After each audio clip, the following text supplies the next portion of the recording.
사무엘하 6장 언약궤를 옮겨오다. 소제목입니다. 법궤의 운반과 우사의 죽음.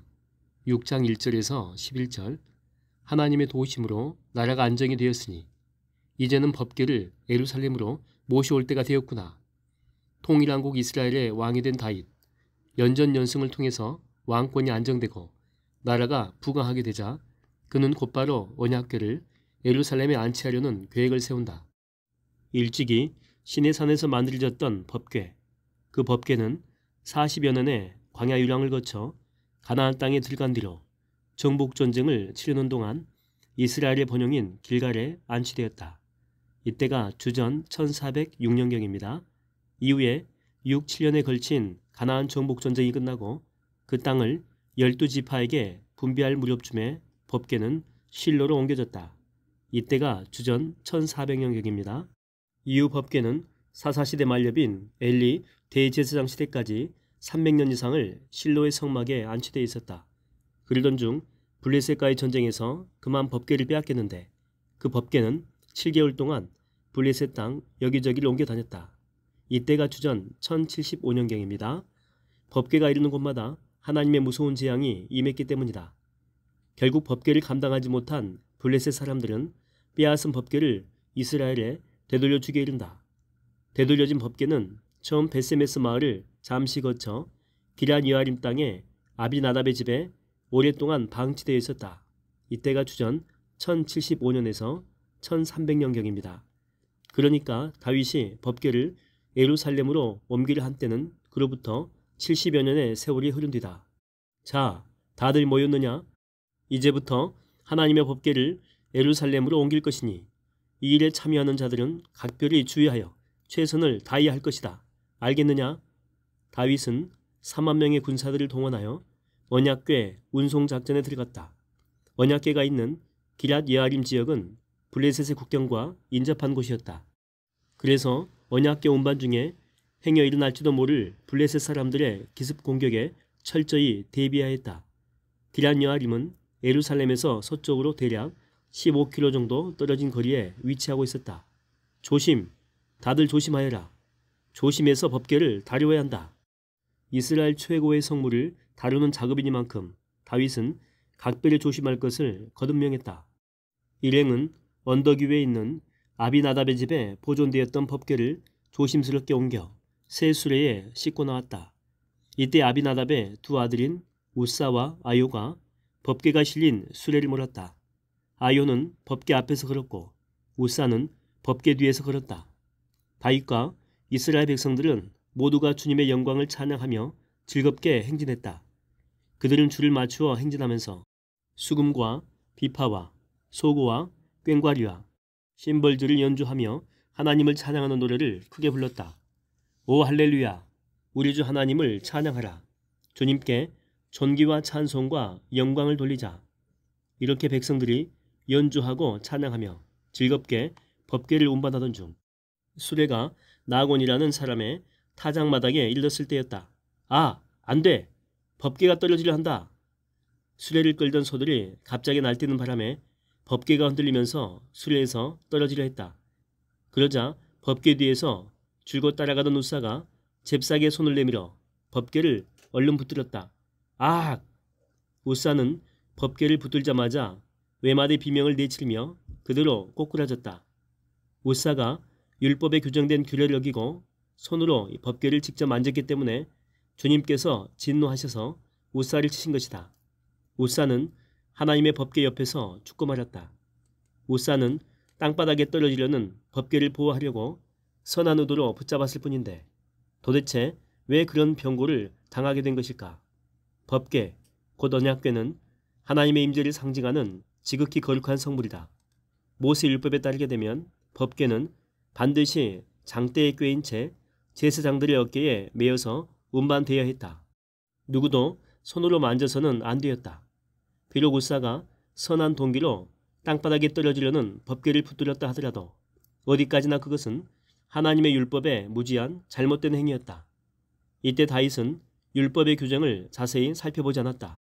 대신에 그저 법궤를 예루살렘으로 빨리 옮겨가고 싶어서 수레를 사용했다. 율법 규정보다는 신속함과 편리함을 택한 것이다. 기란 여아림에서 예루살렘까지는 15km. 다윗은 수레를 이용하여 빨리 이동하려고 했다. 그러나 하나님은 다윗의 반칙을 묵과하지 않으셨다. 하나님의 선한 일은 반드시 하나님이 규정해 놓으신 선한 방법대로 이루어져야 한다. 축구에서 옵사이드에서 들어간 볼은 반칙이기에 무효로 처리하는 것처럼 법계 운반에 관한 율법의 규정을 어겼기에 하나님도 그들의 섬김의 손을 내치시고 음악을 그치게 하신 것이다. 우사 사건은 또 다른 교훈을 준다. 무슨 일이든지 내 생각에 좋은 대로 행해서는 안 되고 오직 하나님이 요구하시는 대로 행함으로써 하나님께 마땅한 경외심을 나타내야 한다는 것이다. 본질적인 속성상 어떤 경우에도 하나님은 절대 경외의 거룩한 대상이기 때문이다. 이때 다윗이 받은 페널티는 하나님의 따끔한 책망이다. 열심과 바름과 편리함이 전부가 아니다. 하나님의 말씀과 규정이 우선이다. 아, 어떻게 이런 일이? 오 주여! 주님께서 분노하셔서 우사를 쳐 죽이자 그 광경을 지켜본 다윗은 황망했다. 어찌할 바를 알지 못했다. 화가 나고 두렵기도 했다. 그래서 그 이후로 그곳을 베레스 우사로 불리게 되었다. 그 말은 주께서 우사를 치셨다란 뜻이다. 그날의 다윗은 주님을 두려워하는 마음이 크게 들었다. 그래서 떨리는 마음으로 사람들에게 말한다. 아, 내가 어찌 감히 주님의 법궤를 내게로 가져올 수 있으랴. 그날 다윗은 법궤 운반을 포기했다. 법궤를 다윗성 예루살렘으로 운반하지 않고 가드 사람 오벳 에돔의 집에 맡겨두었다. 법궤는 그곳에서 석 달 동안 머물렀다. 그동안 주께서 오벳 에돔과 그의 온 집안에 복을 내려주셨다. 오벳 에돔의 집안이 나날이 번성하고 그가 하는 일마다 형통하였다. 우연히 자기 집에 안치된 법궤였지만 오벳 에돔이 주님을 경외하는 마음으로 법궤를 정성껏 잘 모셨기 때문이다. 소제목입니다. 마침내 법궤가 다윗성으로 운반되다. 6장 12절에서 23절. 오 그래? 법궤가 안치된 오벳 에돔의 집안에 큰 복이 임했다고? 과연 법궤는 하나님의 성물이로다. 내 이번엔 기어코 법궤를 제대로 운반할 것이다. 모두 법궤 운반을 준비토록 하여라. 오벳 에돔의 집에 법궤가 안치된 후 그의 온 집안에 주님의 크신 복이 임했다는 소식을 들은 다윗은 곧장 제2차 법궤 운반 작업을 준비했다. 제1차 법궤 운반 작업에 실패해서 교훈을 얻어 이번에는 율법 규정을 자세히 살펴 차질 없이 만반의 준비를 다했다. 그리하여 법궤를 어깨에 맬 제사장들과 레위인들을 선발하여 성결하게 했다. 법궤를 맨 사람들은 이러하다. 제사장으로는 사독과 아비아달, 레위인으로는 우리엘, 아사야, 요엘, 스마야, 엘리엘, 암미나답 모두 8명이다. 마침내 제2차 법궤 운반의 날이 잡혔다. 다윗은 오벳 에돔의 집에서 법궤를 모시고 나와 기쁜 마음으로 예루살렘의 다윗성으로 운반하기 시작했다. 법궤를 붙든 우사의 죽음으로 제1차 법궤 운반이 실패한 지 3개월 만이다.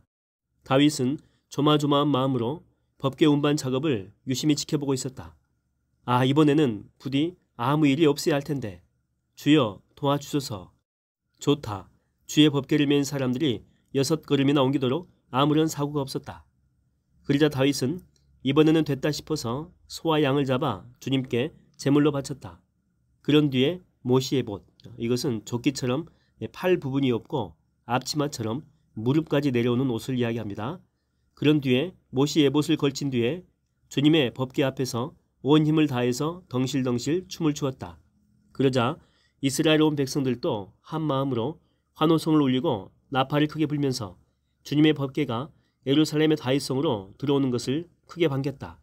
마침내 아무런 사고 없이 주님의 법궤가 다윗성까지 이르렀다. 보라, 주님의 법궤가 예루살렘 성으로 들어온다.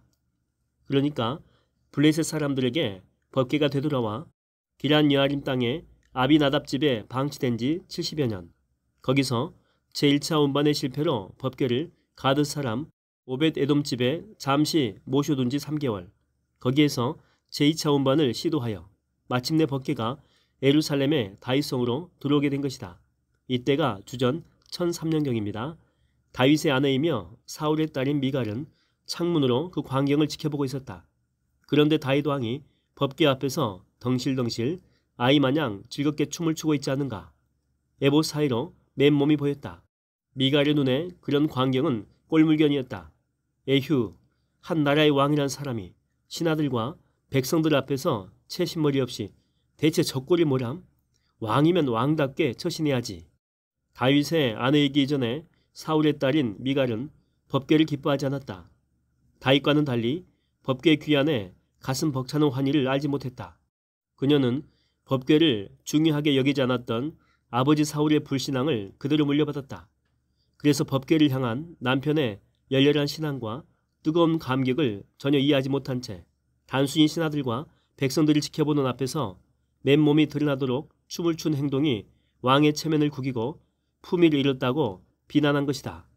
다윗은 미리 마련해둔 다윗성의 장막 안에 법궤를 모셨다. 이어 충성과 헌신과 감사와 교제의 표시로 주님께 번제와 화목제를 드렸다. 제사가 모두 끝나자 다윗은 전능하신 여호와의 이름으로 이스라엘 백성들을 축복해 주었다. 여기에서 법궤, 언약궤죠. 이 법궤를 안치한 기념으로 빵 한 덩이, 구운 고기 한 점, 건포도 과자 한 개씩을 나누어 주었다. 이스라엘 백성들은 남녀노소, 빈부 귀천 구별 없이 모두가 기쁨이 충만했다. 아, 오늘은 정말로 기쁘고 감사한 날이로다. 내 생전에 이토록 기쁜 날이 또 있었던가. 오 주여 감사합니다. 이 종이 무엇이간데. 다윗이 벅찬 감격과 기쁜 마음으로 집 안으로 들어갔다. 그런 다윗을 미갈이 마중하며 핀잔을 준다. 왕께서는 왜 그러신 것입니까? 이스라엘의 왕께서 그리 채통을 지키지 않으시다니요. 신하들의 계집종들이 보는 앞에서 천한 것들이 하듯이 염치 없이 맨몸을 드러내시다니요. 순간 다윗의 안색이 굳어졌다. 기쁘고도 감격스러운 마음에 찬물을 끼얹는 불신앙적인 말이기 때문이다. 다윗은 정색하며 굳은 얼굴로 대답한다. 보시오, 주께서는 당신 아버지와 집안을 버리시고 이 몸을 주의 백성 이스라엘을 다스리는 통치자로 세우시었소. 그러니 내가 어찌 주님을 찬양하지 않을 수 있겠소. 나는 앞으로도 주님 앞에서 기뻐하며 춤을 추겠소. 설사 내가 오늘보다 더 비천해진다라고 해도 아무런 상관없이 덩실덩실 춤을 추겠소. 주님 앞에서 나는 언제나 낫고 천한 사람이 되고 싶소. 그래도 당신이 말하는 계집종들은 나를 존경할 것이요. 다윗뿐만 아니다. 하나님께서도 이때 미갈의 말에 크게 분노하셨다. 그리하여 이 일로 인해서 미갈은 죽는 날까지 자식을 낳지 못했다. 하나님이 미갈의 불신앙에 대한 징벌로 그녀의 태를 닫아버리신 것이다. 고대 히브리 사회에서 자식을 낳지 못하는 여인은 비참했다. 그런 여인은 천형을 받은 것으로 간주되어 사람들에게 천대를 받았다. 결국 계집종들에게 천대받은 자는 주님 앞에서 덩실덩실 춤춘 다윗이 아니라 그런 영적 기쁨을 알지 못하고 비웃고 경멸한 미갈 자신이었다.